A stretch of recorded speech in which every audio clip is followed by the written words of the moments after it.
대구를 오페라의 선율로 물들인 제19회 대구 국제 오페라 축제.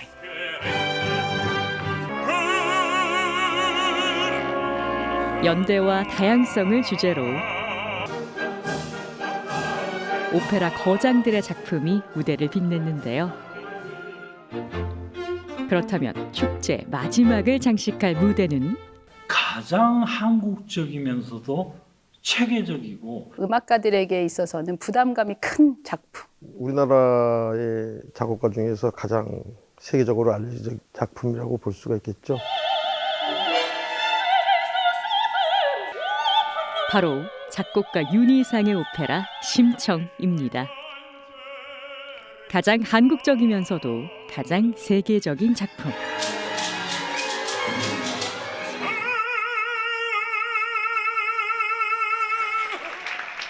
오페라 심청을 만나봅니다.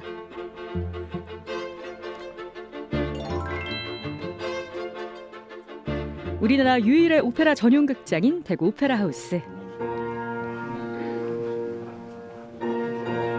이곳은 지금 오페라 축제 폐막작 공연을 앞두고 막바지 연습이 한창입니다.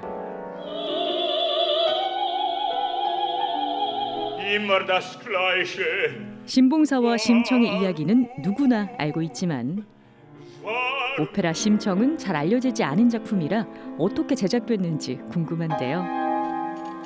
안녕하세요. 대구 오페라하우스 예술감독 정갑균입니다. 이번 윤희상 심청의 연출과 무대 디자인을 맡았습니다. 심청 역할의 소프라노 김정아입니다. 신봉사 역할의 바리톤 재상철입니다. 윤희상 오페라 심청은 1972년 독일 미넨 올림픽 축하 기념작으로 위촉돼서 그 당시 미넨 국립 오페라 극장에서 올려진 전 세계적으로 가장 유명한 작곡가 중에 한 분이시죠. 굉장히 현대 오페라의 정수를 느낄 수 있는 귀한 작품이라고 말씀드립니다. 선생님 1막 1장 바로 들어갑니다. 1막 1장 바로.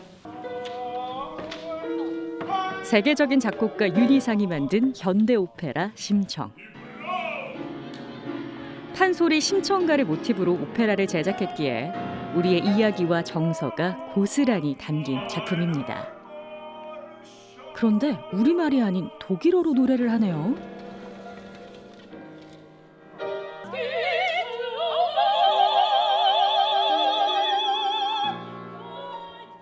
윤희상 선생님께서 이 곡을 위촉받아 쓰실 때 대본을 독일어로 쓰셨거든요. 그러다 보면 언어에서 나오는 어떤 음악적인 표현도 굉장히 중요하기 때문에 이 작품의 오리지널 원작의 느낌을 더 잘 살리기 위해서 처음 작곡가 선생님께서 쓰신 대로 이번 공연은 독일어 공연으로 준비를 했습니다. 1972년 독일 뮌헨에서 초연 당시 오페라 심청은 동서양의 융합이라는 평을 받았는데요. 작곡가 윤희상은 심청의 성공으로 다시 한번 세계적인 작곡가라는 명성을 떨치게 됩니다. 20세기에 작곡가들이 좀 많기 있지만은 이렇게 그 작품이 오래 연주되고 이런 건 참 그렇게 많지 않습니다. 30인보다도 더 가까이 초현대적인 지금 작곡가시니까. 정말 유럽에서는 저희들이 상상하는 느낌보다도 더 위대한 작곡가로서 이미 자리매김을 하신 귀한 우리 한국 작곡가이십니다. 독일에서 첫 선을 보인 이후 한국 공연을 한 건 1999년. 이때 단 한 번 관객을 만났을 뿐 이후로는 심청을 볼 수 없었습니다. 그로부터 23년이 지난 지금 대구 오페라단에서 새롭게 선보이는 건데요. 초연 당시 지휘를 했던 지휘자 최승한이 다시 지휘봉을 잡아 화제가 됐습니다. 23년 전에는 우리말로 했어요. 그래서 그때는 사실상 제가 지금도 생각이 그렇게 썩 깨끗하게 나지는 않는데 요번에 이제 원어로 하면서 제가 느낀 게 윤 선생님이 그 말과 음악의 그 매치가 정말 기가 막힐 정도로 그 언어가 확실하게 음악에 반영되어 있다 이런 것을 첫째로 느끼고 있습니다. 그래서 써놓으신 대로 독일어를 그대로 읽든지 아니면 말하든지 아니면 노래하면은 독일어 하는 것처럼 부드럽게 이렇게 어쩜 이렇게 할 수가 있을까 할 정도로 정확하게 표현을 하셨어요. 그래서 일단 그 대본과 그 음악의 그 리듬 같은 것이 그 일치되는 게 신기롭다 이렇게 생각할 정도입니다. 50년 만에 원작 그대로 부활한 오페라 심청. 하지만 윤희상의 오페라를 다시 무대에 올리는 과정은 결코 쉽지 않았습니다. 그동안은 이제 성악가들끼리 연습하고 그다음에 오케스트라 따로 연습하고 이제 그랬는데 오늘은 이제 둘 합해서 하는 거죠. 합창단, 성악가, 캐스트 그리고 오케스트라 모두 이제 연습하는 그런 걸 지츠 프로베라 그러는데 이제 무대에서 하지 않고 이제 다 같이 하는 거죠. 6개월 전부터 각 파트별로 준비를 하다가 처음으로 다 함께 모여 연습하는 날. 무대에 설 성악가와 합창단, 연주자가 모두 한자리에 모였습니다. 처음으로 합을 맞추는 날인 만큼 긴장감이 감도는데요.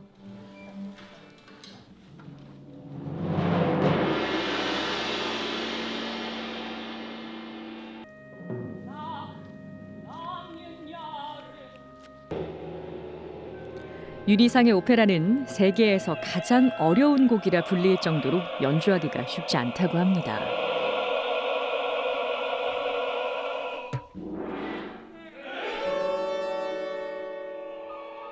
이 작품은 하나의 멜로디라든지 이런 것을 중요시한 것이 아니라 음향을 중요시했어요. 그러니까 음성학적으로 또 음향적으로 그러니까 전체 소리의 색깔 이런 것을 여기서 찾아내시고자 하셨고 또 이 음악을 들으면 음이 무진장 너무 많습니다. 그러니까 하나의 음 덩어리라고 볼 수 있죠. 그러니까 그것이 우리가 기본적으로 듣던 뭐 베토벤이나 브람스나 이런 거하고는 전혀 다른 그런 색깔을 가지고 있어요. 그래서 이거를 그렇게 생각을 하시고 접근을 하셔서 들어야지 이거 이해가 가지 그렇지 않으면은 이거 무슨 음악이라고 볼 수 없겠다라고 생각하시는 분들도 혹시 있을 수도 있어요. 그만큼 그 음군, 음의 덩어리 이렇게 돼 있다고 볼 수 있어요. 물론 중간에 아름다운 멜로디 같은 것도 있지만은 우리가 생각하는 그런 아름다움하고는 전혀 다른 그런 것이라고 볼 수 있습니다.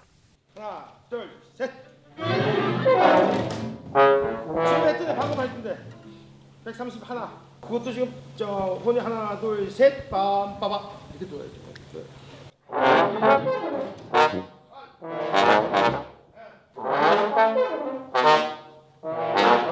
그렇지 그렇게 돼야 되는데 그게 더 샤프하게 되지 빰빠 이렇게 해야 되지 빰빠 이게 아니라.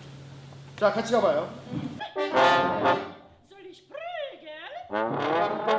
작곡가 윤희상은 서양 악기를 통해 한국 전통 음향을 구현했는데요. 낯선 음과 선율, 익숙하지 않은 연주 기법이라 연주자들 역시 새롭게 공부하며 연습을 거듭하는 중입니다.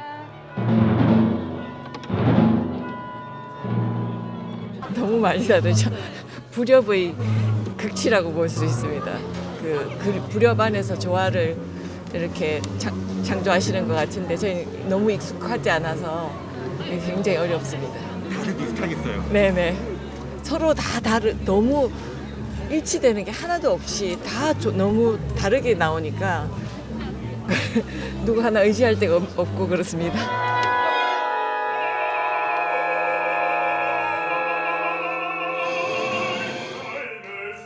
윤희상의 초현대적인 음악 세계가 집약된 오페라 심청.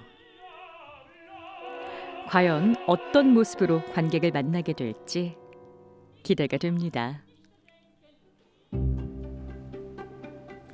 공연을 며칠 앞두고 본격적으로 심청의 무대를 설치하는데요.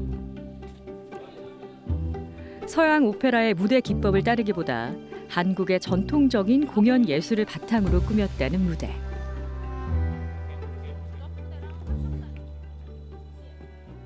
일단은 보시다시피 3면이 벽으로 둘러싸여 있고 양쪽 문 2개와 리어 쪽 문이 있는데 문으로 해서 이 공간의 분리감을 문을 열고 닫힘으로써 공간 분리감을 좀 표현을 했고요.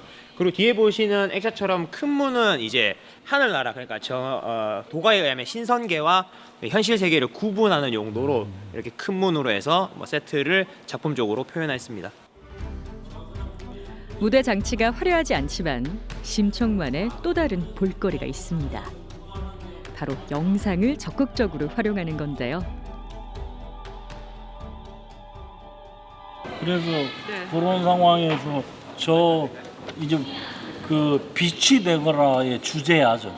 그러니까 그 반지 같은 감겨져 있는 눈에서 이렇게 눈이 싹 만들어져서 그게 이제 빛이 비춘다라는 개념.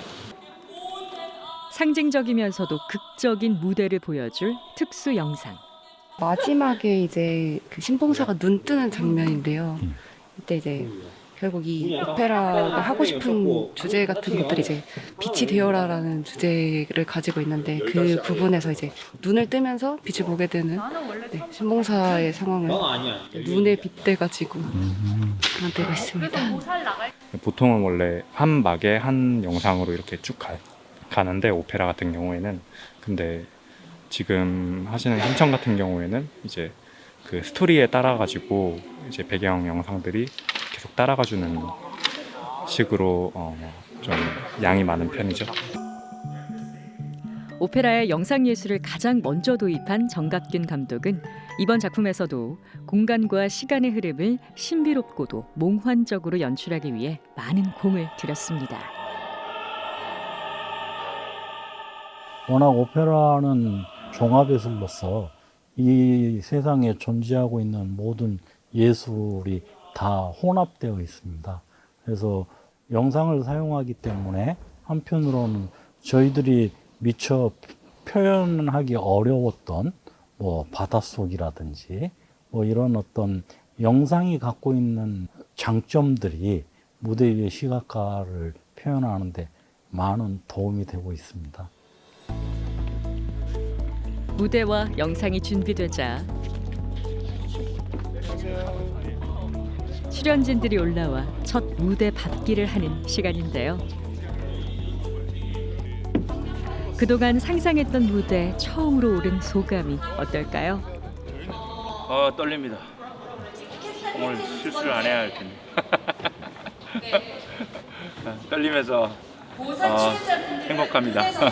이제 공연을 할 수 있어서 좋습니다. 저희가 준비하는 과정에서 정말 많은 어려움이 있었는데 근데 할수록 작품에 애정이 쌓여가면서 무대를 직접 밟아보니까 확실히 이 작품의 취지가 느껴지고 정말 관객들이 꽉 채워져서 이 작품을 관람해 주셨으면 좋겠습니다. 네, 기대. 신봉사 퇴장했습니다. 좀 더 가야지. 항아리 3개가 다 내려지려면. 옳지. 대구 오페라하우스가 자체 제작한 심청은 축제 마지막을 장식할 뿐 아니라 앞으로 세계 무대에서 한국을 대표할 작품인데요. 여기서 원래 연습장에 이제 그 첫걸음을 내디는 겁니다. 오페라의 본고장 이탈리아 볼로냐 오페라 극장에 저희들이 2025년에 진출을 하고요.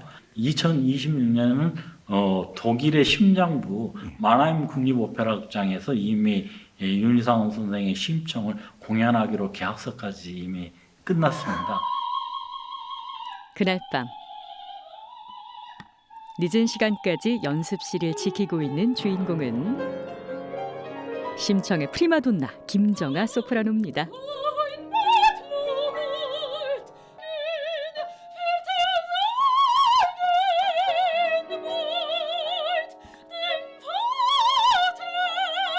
처음에 악보를 딱 받았을 때 네. 어떠셨어요? 어지러웠어요. 어지러웠고 무서웠어요. 할 수 있을까라는 부분이었죠. 저도 음악가로서 굉장히 오랫동안 연주를 많이 했고 학교에서 후학들을 양성하고 있지만 굉장히 두려웠어요. 이것을 해낼 수 있을 것인가라는 생각에. 그다음에 정말 여기를 진짜 잘 봐야 되겠다고 내가 항상 수많은 오페라 무대에 섰던 베테랑 성악가지만 이번만큼 두려웠던 적은 없었다는데요.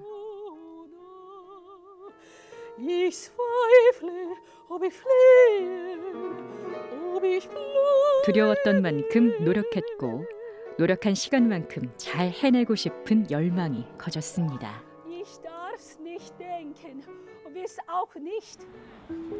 오페라 심청이 세상에 공개되는 날.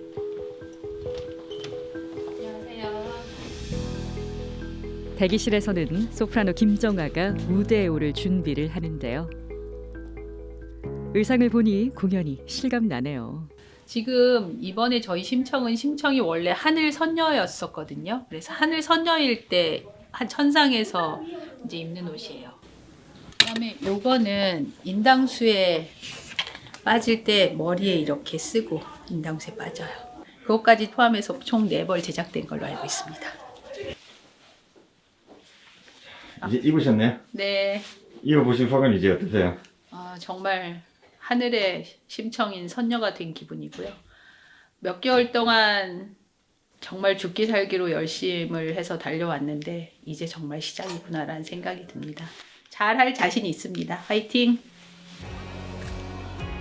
국내에서 23년 만에 무대에 오르는 심청을 만나기 위해 많은 관람객이 대구 오페라 극장을 찾았습니다.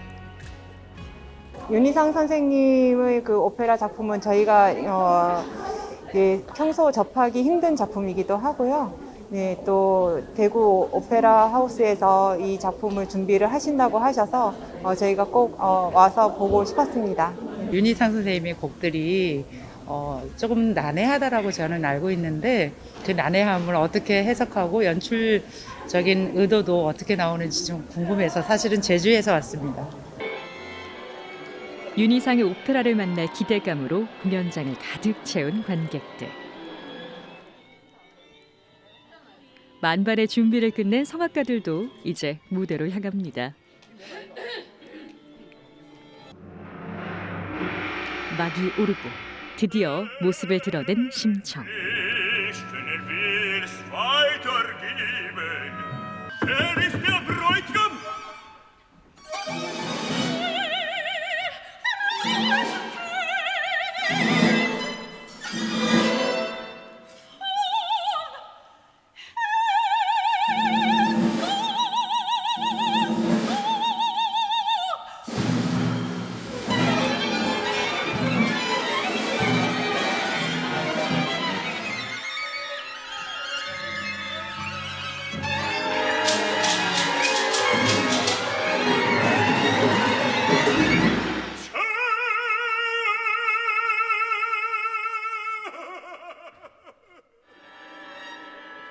우리 윤희상의 심청의 특징적인 요소는 심청이 하늘나라 선녀로서 부터 시작합니다. 그래서 즉 세상에 빛이 되거라라는 메시지를 가지고 세상으로 들어오는 그런 장면들이 추가가 되어 있고요. 그 마지막에 모든 것을 다 이룬 후에도 역시 신봉사도 자기의 본 부인인 옥진을 따라서 하늘나라로 다시 돌아 올라가는 그런 모습들이 기존의 심청 스토리와 조금 차별화된 부분이라고 말씀드립니다.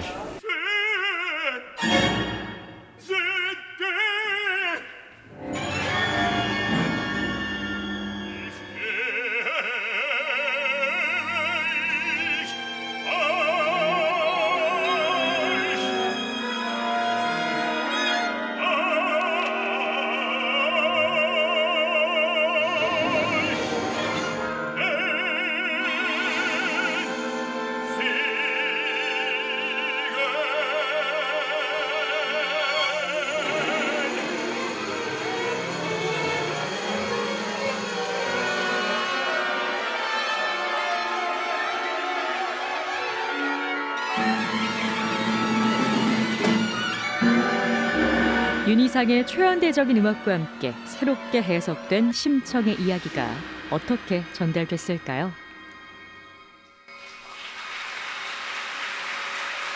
예, 우리가 그동안 심청 그러면 고대 소설에 나오는 그런 선악을 얘기했지만 오늘 보신 윤희상의 심청은 새로운 생각의 그런 심청을 만나겠다는 것이 굉장히 반갑고요. 대구 오페라 하우스에서 하는 대구 오페라 축제에서 마지막을 이렇게 우리의 음악을 가지고 한다는 게 굉장히 감동스럽습니다. 무대를 빛낸 출연진과 무대 뒤에서 애써온 사람들. 오페라의 감동과 여운은 막이 내린 후에도 쉽게 가시지 않습니다. 최선을 다했죠. 열심히는 했어요. 근데 들으시는 분들 어떻게 들으실지 모르겠네. 너무 어려운 음악이라서 저한 최선을 다했습니다. 감사합니다. 세계무대도 나갔을 때 윤희상 선생님의 윤희상 선생님 작곡가 윤희상 이름 세 글자가 정말 더 빛날 수 있도록 그렇게 되져지는 공연이 되길 바랍니다. 대구 오페라 하우스의 역량으로 이 귀하고 어려운 작품을 다시 세상에 내놓게 돼서 참 뿌듯합니다.